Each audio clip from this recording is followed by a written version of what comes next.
6 na beses na stroke. Yan ang karanasan ng 66 na taong gulang na si Tatay Fidel.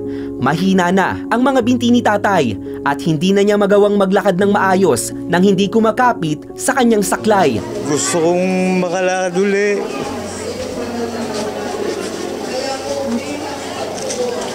Kasi matagal na hindi pa ako nakakalakad. Yun lang ang gusto kong maabot ng aking panalangin. Kaya kahit paika-ika, sinikap ni Tatay Fidel na dumalo sa 37th anniversary ng Jesus is Lord Church, Calamba City sa Laguna.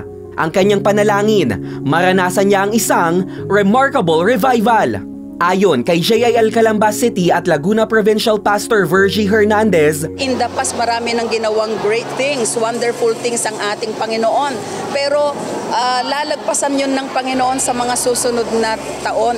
Kaya ang aming deklarasyon at confession of faith is remarkable revivals dahil yung klase ng revival na uukit at magmamarka sa puso, syempre una ng church na tinawag ng Panginoon. This will spread like a wildfire sa buong syudad ng Calamba. Kung si Tatay Fidel ang tatanungin, remarkable ang pagkakataong binigay sa kanya ng Diyos. Bibigyan naman niya ako ng pagkakataon dahil sa 6 na stroke ko,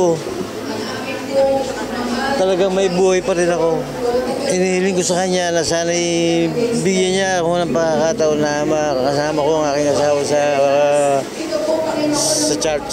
Bagay na binigyang diin ni JIL May Kawayan Bulacan Pastor Diwani Oliva na naghatid ng salita ng Diyos sa anibersaryo. May mga gumagaling ngayon, may mga pagagalingin, pag-uwi nyo, may mga promotion, may mga bagong bubuksang pinto, may mga testimony, tataas ang tithe and offering, magkakaroon ng bahay at lupa, maboborn na din ang pamilya, may gagaling. That is remarkable, that is marvelous. Isa lang si Tatay Fidel sa nasa 2,500 na katao na dumalo sa anibersaryo. Nananampalataya siya na isang araw, hindi na niya kailangang kumapit pa sa saklay para makapaglakad dahil ang kanyang kinakapitan, isang Diyos na tunay at buhay.